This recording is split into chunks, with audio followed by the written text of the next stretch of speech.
Kan Israel itu udah bangsa binatang, itu bangsa bebal, saudara, kan begitu kan? Ya, nanti bikin kamu cemburu, kan begitu kan? Ya. Ada nggak bangsa-bangsa asing yang luar biasa? Ada nggak? Ada. Orang Gibeon, orang luar biasa. Ya. Siapa lagi? Mertuanya Moses siapa? Jitro luar biasa nggak? Luar biasa. Ya. Naaman itu awalnya mengenal Tuhan nggak? Tidak. Dia luar biasa nggak? Dia luar biasa juga. Mulai dari sini saya tidak akan menyembah apa sembahan manapun. Ya. Ya. Hanya yang ada ini sekarang Tuhan itu ada hanya di Israel. Israel kata siapa? Ada kata Naaman. Kenapa sampai keluar kata-kata itu dari mulut Naaman? Kenapa? Tahu nggak Naaman itu sebagai apa? Nah, sakit kusta sebagai apa dia awalnya? Dudukannya dia raja atau bukan? Seorang panglima perang ini, saudara. Dia sakit kusta. Akhirnya pada waktu disebut kusta tadi kan dia bilang yang menyembuhkan dia siapa? Siapa? Elisa, saudara. Dia bilang kan tidak ada loh. Elisa itu dia datang. Dah pergi sana kan jeburkan dirimu di Sungai Yordan. Marah-marah nggak pada waktu itu disuruh pergi sana? Waktu dia bilang udah deh pergi sana, jeburkan dirimu 7 kali di Sungai Yordan. Kira-kira apa Naaman marah-marah nggak? Marah-marah. Kenapa dia marah-marah? Karena dia bilang karena dia paling tidak lah kau datang ke sini kan, terus kan sekarang itu seperti itu kan. Goyang-goyang tangan paling tidak. Kalau sekarang itu kan tempat yang sakit tadi itu kan supaya tangannya digoyang-goyang lah kan begitu kan gitu kan. Nah, maka dia bilang, "Loh, bos, seumpamanya Nabi itu disuruh yang sukar kan bos juga kan ikut kan. Hanya kan dibilang suruh jeburkan dirimu aja kan itu kan ringan kan bos kan begitu. Akhirnya apa? Jeburkan diri jadi kulitnya jadi apa? Tahir seperti bayi, seperti tubuhnya bayi, saudara, halus, licin. Ya. Itulah saya bilang bikin orang cemburu. Ya. Ada nggak pada waktu itu orang Israel disembuhkan dari sakit kusta pada zaman itu? Ada nggak? Tidak ada. Kan begitu, tidak pernah. Ada nggak pada waktu itu yang dibangkitkan orang mati, orang Israel? Ada nggak? Tidak ada. Perempuan di Sidon itu orang Israel atau orang bukan Israel? Perempuan Sidon. Bukan Israel. Mati nggak anaknya? Anaknya mati kan. Dibangkitkan oleh siapa? Elisa. Ya, ini luar biasa, saudara. Ya, itulah supaya kamu bikin cemburu. Ya? Bikin cemburu kan begitu. Bagaimana kita mau bikin cemburu mereka? Gitu? Nama Tuhan saja pun orang nggak kenal lagi. Kalau Israel sana kan melihat namanya YHWH kan panggilnya mereka atau siapa? Adonai atau Hashem. Inilah yang diterjemahkan dalam apa Indonesia ini. Makanya kadang-kadang ada Allah huruf besar semua. Kadang-kadang Allah Tuhan huruf besar semua. Ya. Tidak selidiki sumbernya sebenarnya dari dulu. Akhirnya sekarang jadi permanen di kitab suci ini. Jadi kalau ada orang baca sekarang udah sulit deh, saudara. Sulit. Kenapa sulit? Karena pura-pura tidak tahu sekarang orang. Oh sudah ada kok, kenapa kita rubah-rubah lagi kan? Ini sudah bagus kan? Luar biasa kejahatannya kan begitu kan? Ya. Imam-imam saja pun ya. Imam saja pun diatur sedemikian harus sesuai namanya tertulis. Coba baca 2 Tawarin 23 ayat 18.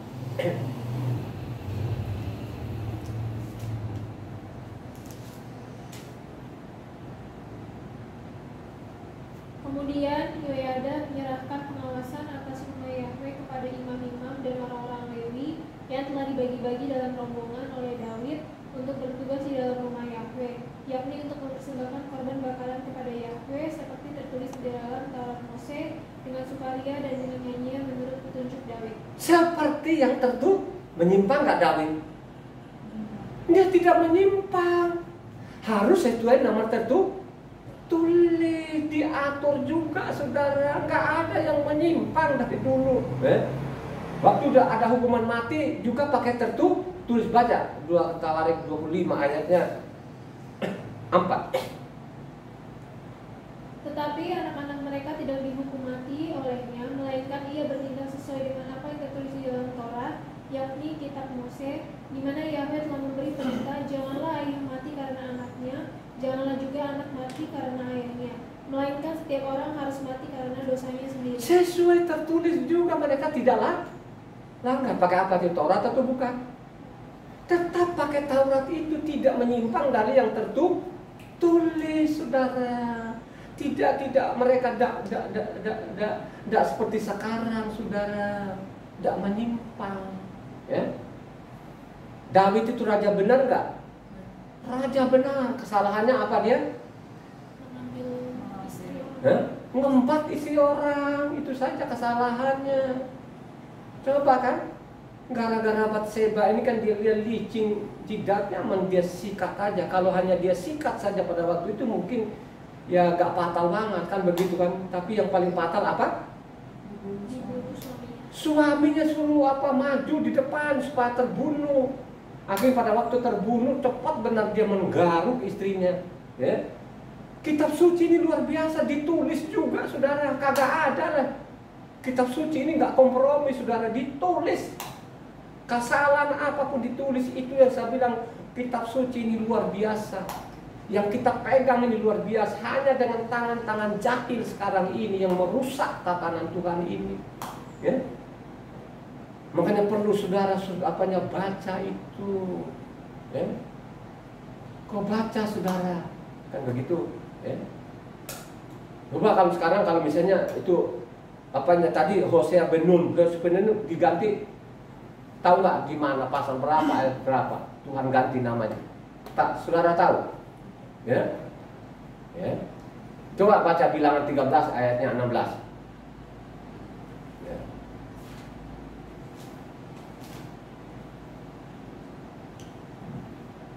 Itulah nama-nama orang yang disuruh Mose untuk mengintai negeri itu. Dan Mose menamai Hosea bin Nun itu Yashua. Bernama Yahweh Sua, kan begitu. Ya. Ini nggak boleh dirubah. Yang jadi robah nanti yang parah lagi sana, robahnya di mana lagi mereka? Kelihatannya di mana? Aslinya di mana? Nehemia 8 ayat 17. Tapi kalau diterjemahkan di Indonesia, Lembaga Indonesia masih pakai Yosua. Tapi kalau aslinya bukan namanya Yosua lagi, tapi Yesua bin Nun. Kalau terjemahkan aslinya ya, aslinya karena bahasa Ibraninya itu, coba baca ini yang itu di Nehemia 8 ayat 17. Maka pergilah orang mengambil daun-daun itu, lalu membuat pondok-pondok masing-masing di atas atap rumahnya, di karangan mereka, juga di pelataran rumah Tuhan, di lapangan pintu gerbang air, dan di lapangan pintu gerbang Efraim. Seluruh jemaah yang pulang dari pembuangan itu membuat pondok-pondok dan tinggal di situ. Memang sejak zaman Yashua bin Nun sampai hari itu orang Israel tidak pernah berbuat demikian. Maka diadakanlah pesta ria yang amat dasar. Itu kalau terjemahkan aslinya. Kalau terjemahkan sekarang yang dipegang itu bukan Yashua bin Nun lagi, tapi bernama Yesua bin Nun. Ya. Tulisan sana itu bukan Yod He Waw Sin Ayin lagi, tapi Yod Sin Ayin. Ya. Terus kemana ini yang huruf-huruf yang lain ini? Kan begitu. Itulah juga termasuk juga ini namanya orang-orang Yahudi sendiri juga, kan begitu loh, yang merubah-rubah di dalamnya. Gara-gara namanya Yahweh tadi bernama Yahweh jadi bernama, jadi ganti namanya Hasem atau Adonai. Begitu juga lah tadi Yashua bin Nun tadi ini akhirnya di Nehemia masih terbaca di sana bukan namanya Yashua bin Nun lagi atau Yahweh lagi, tapi dia bernama Yesua bin Nun karena tuh huruf aslinya di sana Yod Sin Ayin. Jadi bacanya Yesua bin Nun. Coba ini kejahatan siapa? kejahatannya juga orang-orang Yahudi. Nah, lebih jahat lagi sekarang ini orang-orang Goim ini, saudara, ya kan? Ya. Coba terangkan, dihukum mati saja pun pakai Taurat, harus sesuai nama tertulis kan begitu kan? Ya. Makanya kan zaman raja-raja sendiri pun kalau engkau baca sana, ya, 2 Raja-Raja 21 ayat 8 sana mengatakan, ya, saya tidak ada keinginan sedikit pun ini bangsa ini akan keluar dari tanah perjanjian asal saja tepat melakukan Taurat. Coba baca satu orang. Aku tidak akan membiarkan bangsa Israel lagi dibawa keluar dari tanah yang telah kuberikan kepada nenek moyang mereka, asal saja mereka tetap berbuat tepat seperti yang telah kuperintahkan kepada mereka dan tepat menurut hukum yang telah diperintahkan kepada mereka oleh Jadi harus tepat yang sesuai terus tidak aku akan buang sama mereka. Akhirnya dibuang kan? Akhirnya tadi kan yang dilakukan Manase tadi itu menyimpang nggak Manase? Menyimpang kan? Akhirnya dibuang nggak bangsa Israel ini? Ya, dibuang zaman? Ya, zamannya Nabi Yeremia. Terakhir raja siapa? Sedekia. Ya, kan habis Manase ini ada namanya Amon. Sesudah Amon siapa? Yosia. Nah, Yosia habis anak-anaknya Yosia lah, ada 3 orang gitu, ya. Ya. Pas habis itu Yoyakim, cucunya Yoyakim, baru nama terakhir Sedekia, saudara. Sedekia udah terakhir sudah, kan gitu. Kenapa seperti itu? Karena mereka menyimpang, tidak tepat, ya. Baca lagi apanya 2 Raja-Raja 22 ayatnya 13. Perhatikan di situ. Pergilah, mintalah petunjuk Yahweh bagiku, bagi rakyat dan bagi seluruh Yahuda tentang perkataan kitab yang ditemukan ini. Sebab hebat kehangatan murka Yahweh yang bernyala-nyala terhadap kita, oleh karena nenek moyang kita tidak mendengarkan perkataan kitab ini dengan berbuat tepat seperti yang tertulis di dalamnya. Ya, karena begitu marah betul-betul. Kenapa marah itu? Karena tidak tepat lagi mereka lakukan, tidak sesuai lagi namanya tertulis, saudara, kan begitu, tidak sesuai lagi tertulis, kan begitu. Makanya kebacalah di sana 2 Raja-Raja 23, ya, itu menyimpang dalam Pesak itu ayat 22, 21, 22, 2 Raja-Raja 23 ayat 21, 22. Kemudian raja memberi perintah kepada seluruh bangsa itu, rayakanlah Pesak bagi Yahweh Tuhanmu seperti yang tertulis dalam kitab perjanjian ini. Sebab tidak pernah lagi dirayakan Pesak seperti itu sejak zaman para hakim yang memerintah atas Israel dan sepanjang zaman raja-raja Israel dan raja-raja Yahuda. Mereka menyimpang, sudah mulai menyimpang gitu loh. Jadi Tuhan udah marah sekali, udah marah ini karena mereka menyimpang, termasuk juga Pesaknya menyimpang dalam yang kebenaran. Tidak sesuai lagi tertulis, sehingga saya bilang masalah Pesak ini tidak boleh main-main. Ini taruhan mati hidup, saudara, ya. Taruhan itu mati hidup, ya. Karena sudah menyimpang dulu sekian mereka menyimpang ini, akhirnya benar nggak yang dia lakukan oleh Yosia? Ya. Raja Yosia itu raja benar nggak? Luar biasa benarnya, dia hancurkan semua namanya sembahan namanya yang dibikin oleh namanya Yerobeam tadi di utara itu, dirobohkan habis, termasuk tulang-tulangnya tadi itu, nabi-nabi palsu, imam-imam palsu semua dibakar sama mereka itu, kan begitu. Dihancurkan semua, Yerusalem itu dikeluarkan di dalamnya, semua di dalam patung-patung yang ada di Yerusalem dihancurkan, maupun juga di Samaria, habis semua utara itu dihabiskan sama dia, yang menghabiskan oleh Raja Yosia, saudara. Ya. Bapaknya Yosia itu orang benar atau orang berdosa? Orang berdosa, saudara. Bapaknya Manase ini orang benar nggak? Siapa bapaknya Manase? Hizkiel raja benar nggak? Raja benar gitu loh, ya. luar biasa benar juga Yeskiel ini, tapi punya anak namanya Manase ini, ya, jahat sekali, gitu. Sampai korbankan ke anaknya. Habis Manase itu punya anak namanya Amon. Amon itu punya namanya siapa? Yosia ini raja yang benar kan begitu. Akhirnya juga mati karena dibunuh raja Misraim. Karena melanggar, saudara. Kenapa juga dibunuh namanya Yosia ini? Ya? Karena sudah diperingatkan, Yosia bukan saya datang untuk memerangi, mendingan pulang aja deh kan begitu. Tapi Yosia tidak mau. Itu juga kan melanggar, saudara. Akhirnya melanggar juga. Akhirnya dibunuhlah raja Misraim ini kan begitu kan. Akhirnya berakhirlah namanya Israel. Zamannya Yeremia. Terakhir raja Sedekia. Karena mereka melanggar tadi ini. Karena tidak tepat lagi mereka lakukan. Menyimpang dalam kebenaran gitu kan. Akhirnya zaman, apalagi kalau kita telusuri lebih lagi zaman Esra. Coba Esra 6 18 19.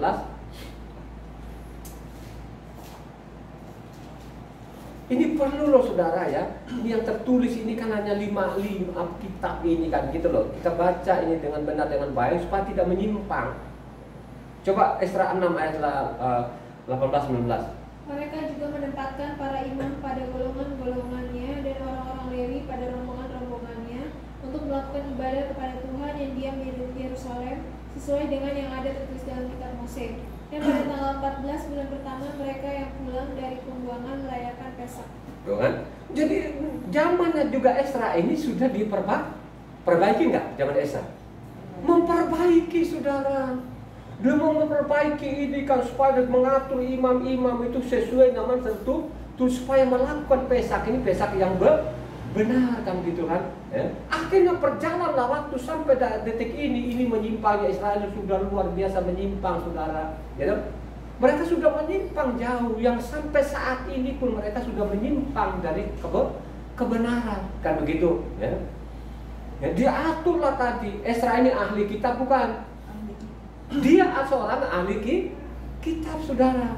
Ya. Jadi Esra ini adalah seorang ahli kitab kan itu. Coba baca Esra 7 ayat 10 supaya saudara tahu ini.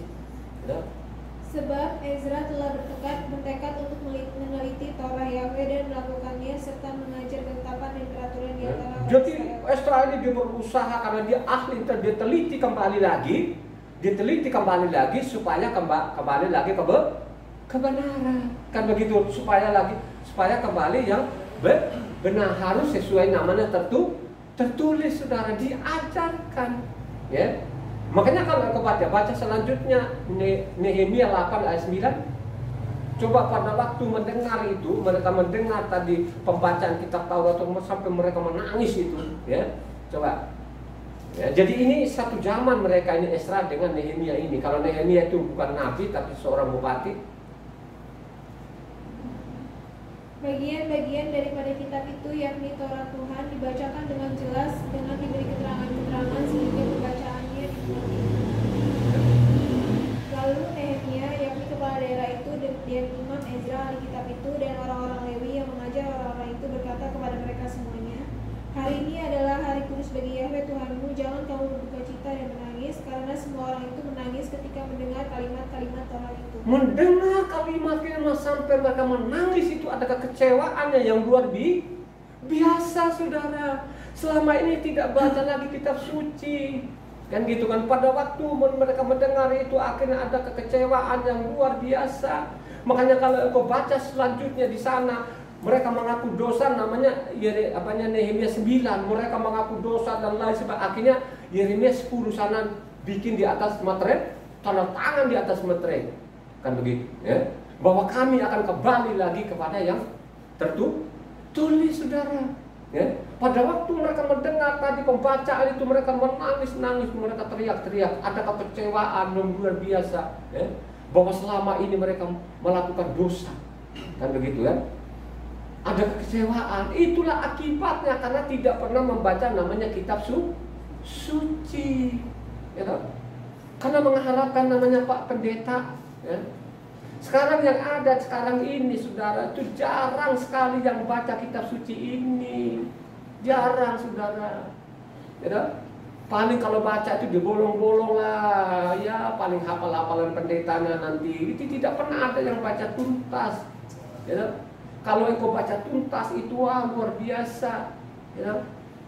Saya ini kan sudah masuk ke namanya sudah ke 141 kali dari Kejadian sampai Wahyu.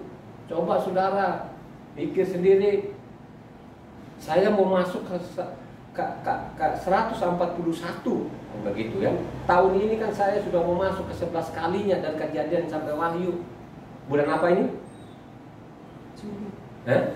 Bulan 7 saya sudah mau masuk ke 11 kalinya dari Kejadian sampai Wahyu. Gak tahu lah saudara ini, ya, apalagi corona sekarang ini, ya. Corona itu harus bawa senang loh saudara, jangan bikin stres. Kalau bikin stres itu kena corona katanya, penelitiannya begitu kan, ya. Pada waktu tadi mendengar tadi itu, wah mereka teriak, mereka nangis kan saudara, ya. Makanya mulailah dari situ mereka untuk membuatkan pondok daun itu, mau kembalikan pondok daun ini juga pun sudah lama juga menyimpang. Coba baca tadi selanjutnya, apa Nehemia 8 ayat 13-14. Maka pergilah semua orang itu untuk makan dan minum, bagi-bagi makanan dan berpesta ria, karena mereka mengerti segala firman yang diberitahukan kepada mereka.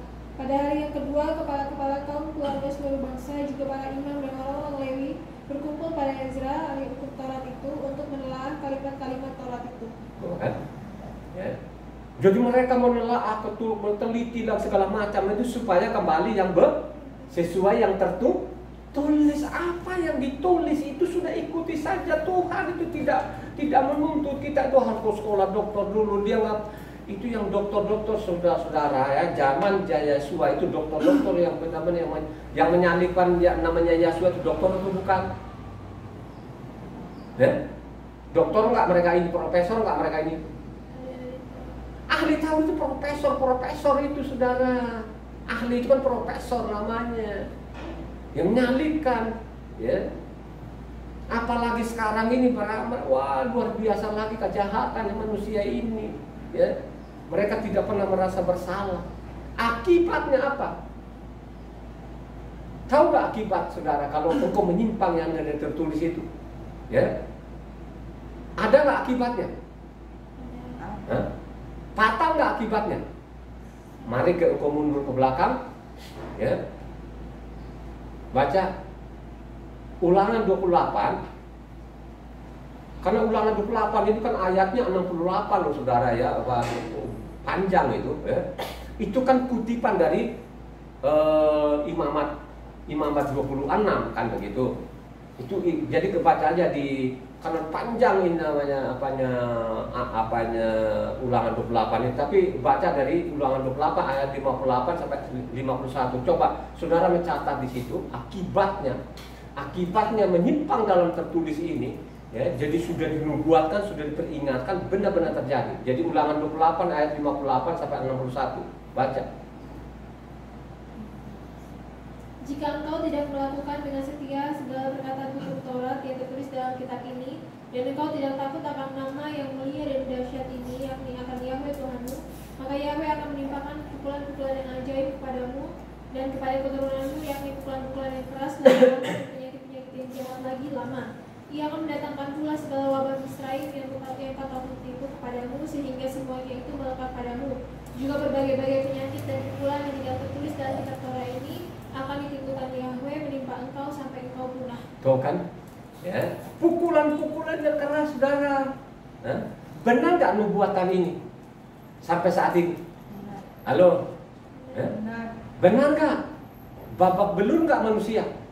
Babak belur saudara, ya. Apalagi corona sekarang ini saudara, ini nubuatan dari situ saudara, ya kan? Coba kan, ada yang tidak diungkapkan juga akan nanti ada penyakit ini enggak akan sembuh lah kan katanya. Itu nubuatan. Jadi kitab yang kita pegang itu adalah kitab nubuatan saudara. Jadi sebelum terjadi itu sudah dikasih dikasih warning, diperingatkan, ya. Supaya engkau tahu itu ada peringatan-peringatan, makanya baca kitab suci, kan begitu, ya. Lu nggak sia-siakan waktu.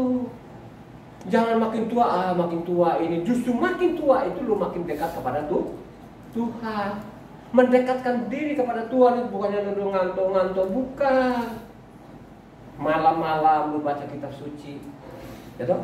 Lu bacalah, lu bangun malam-malam baca kitab suci. Kalau engkau seorang bapak, kan gitu, ya. Lu jadi imam dalam rumah tangga. Gak usah kalau lu berambisi lah, lu punya jemaat banyak. Urusin dulu keluargamu di rumah itu yang paling penting, gitu. Urusin dulu keluargamu, urusin istrimu, urusin anak-anakmu dulu, ya. Supaya di dalam rumah tangga itu ada satu kesatuan. Bikinlah dulu rumah tanggamu dulu surga. Nggak usah muluk-muluk dulu keluar, kan begitu, ya. Ajari ke istrimu, ada anakmu supaya mereka itu bergaul dengan Tuhan melalui pembacaan kitab suci. Amin gak saudara? Amin. Weh, yang laki, ya, amin gitu loh, ya. Menjadikan namanya kitab suci ini kegemaran. Jadi kalau saya baca kitab suci seperti namanya makan madu. Enak nggak? Sangat enak sekali, sangat nikmat sekali. Jadi setiap saya baca kitab suci itu nikmat betul, ya. Kau tahu saya nikmat karena saya habiskan berpasal pasal, ya. Kira-kira saudara pernah dengar nggak? Ada orang dari Kejadian sampai Wahyu 2 minggu, pernah nggak? Woi, ya. Nggak ada saudara, karena sudah saya tahu itu daya tahannya orang baca. Paling-paling 1 jam 2 jam kan dia sudah matanya sudah mulai perih lah, ya, mulai ngantuk lah, kan begitu, ya. Ya, jadi kalau saya baca itu saya ini berjam-jam itu, mau dari pagi pun sampai jam malam, sampai jam 1 pun saya baca, kan gitu. Coba dari Kejadian mungkin saudara-saudara ada di depan ini kan, ya, maupun nanti pendengar itu. Dari Kejadian 1 itu sampai 50 belum tentu saudara pernah habiskan itu. Apalagi namanya Mazmur itu, dan begitu, ya. Begitu saudara.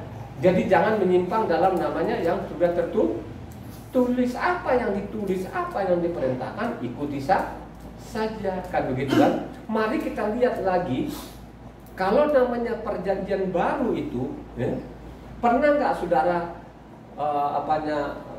menemukan kata tertulis di yang namanya Injil? Banyak nggak namanya tertulis sana itu? Ada tertulis, pernah nggak saudara baca? Ya, coba baca yang itu satu saja lah dari Matitia saja lah, Matitia 4 ayatnya 4 ini. Kalau tidak salah, ini kan saya lihat saudara. Coba Matitia 4 ayatnya 4. Tapi Yeshua menjawab, ada tertulis manusia hidup. Ada tertulis, itu ada tertulis kutipan nggak itu? Kutipan, kan begitu kan? Ayatnya 7. Yeshua berkata kepadanya, ada pula tertulis, janganlah engkau mencobainya. Itu kutipan juga nggak? Kutipan. Kutipan dari mana? Ulangan 6 ayat 16. Nah, terus apanya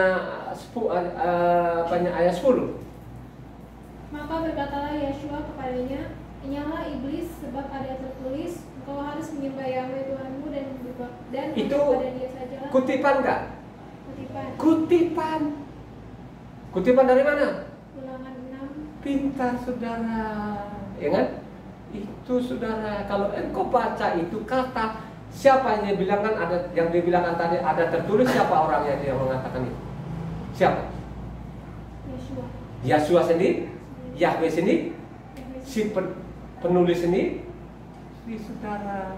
Yahweh sendiri saudara, ya, nggak mungkin Yahweh ini menganulir perkataannya. Aku datang itu bukan meniadakan Taurat, 1 titik, untuk 1 titik 1 iota, kan begitu. Kalau kau baca Matitia 7 ayat 18 akan 1 iota 1 titik itu tidak akan tiadakan, gitu, kan begitu. Tidak yang digoreng-goreng oleh namanya Pak Pendeta ini akan mengajarkan orang yang tidak benar. Ini kan akhir banyak orang mati konyol ini kan. Bukannya dia mau sarjana STH-nya untuk membalikan orang benar, malah makin menggiring orang masuk jurang. Banyak orang bilang jalannya lurus, tapi ujungnya mau, saudara.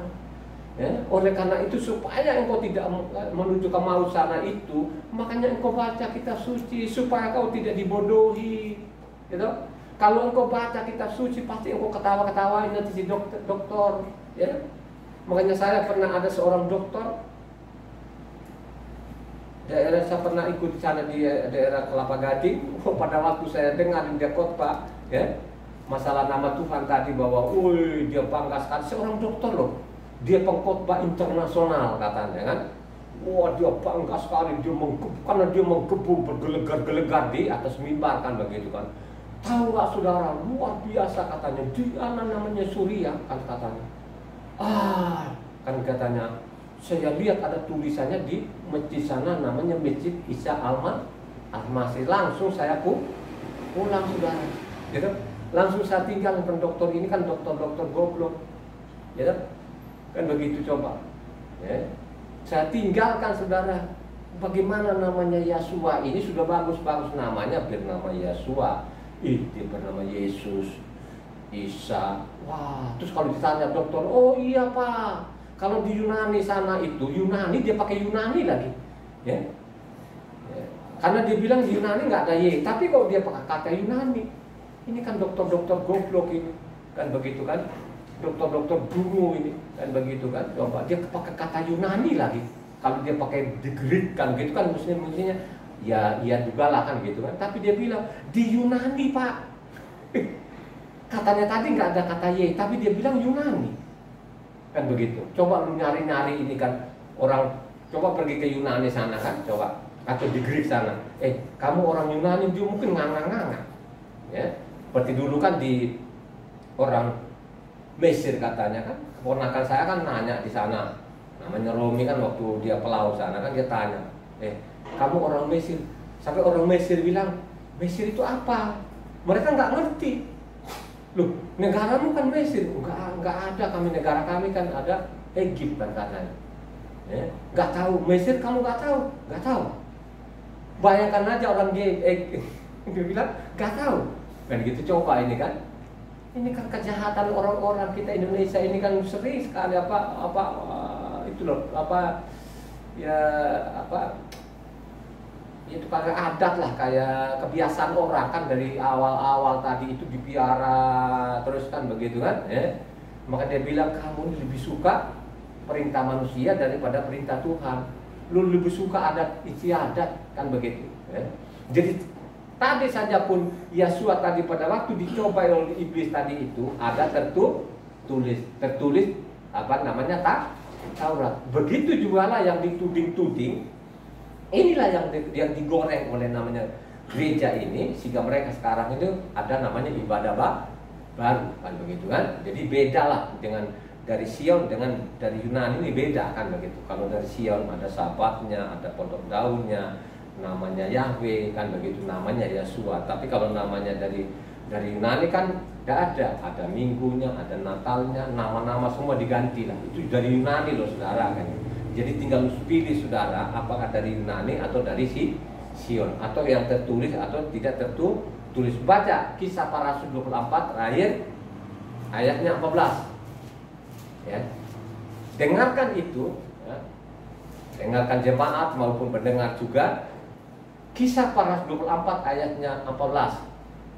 Tetapi aku mengakui kepadamu bahwa aku berbakti kepada Tuhan dari moyang kami dengan menganut jalan Tuhan, yaitu jalan yang mereka sebut sekte. Aku percaya kepada segala sesuatu yang ada tertulis dalam buku Taurat dan dalam kitab nabi-nabi. Jadi namanya Saul ini pakai Taurat atau pakai siapa? Waktu dia mengajar ini. Taurat. Itu 24 tadi terakhir nggak?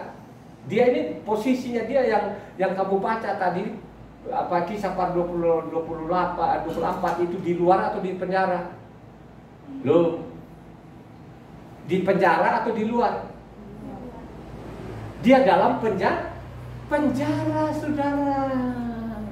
Makanya saudara ini baca, kan gitu kan? Ya, coba kan, kalian saja pun yang baca-baca begini juga pun masih juga nggak tahu.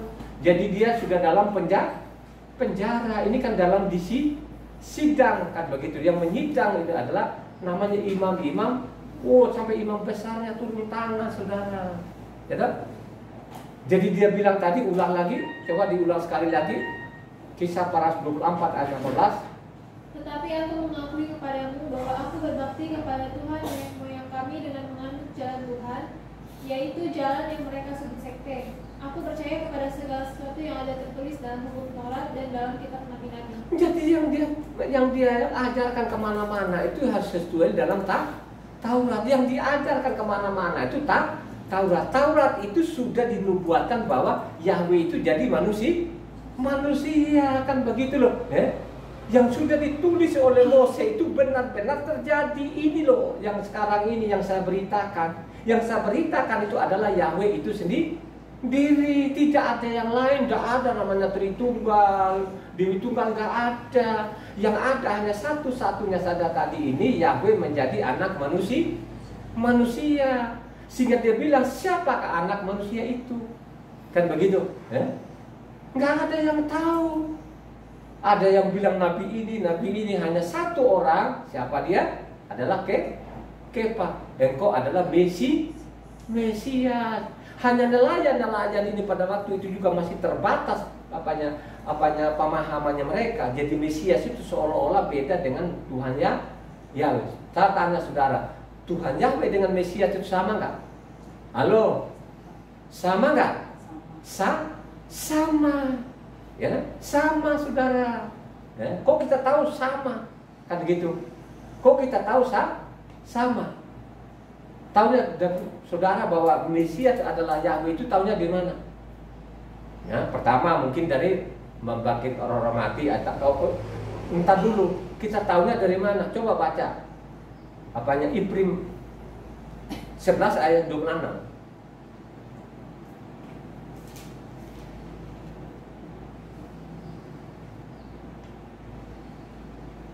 Ia menganggap penghinaan karena Hamasya sebagai kekayaan yang lebih besar daripada semua harta Israel, sebab pandangannya ia dapat kepada upah.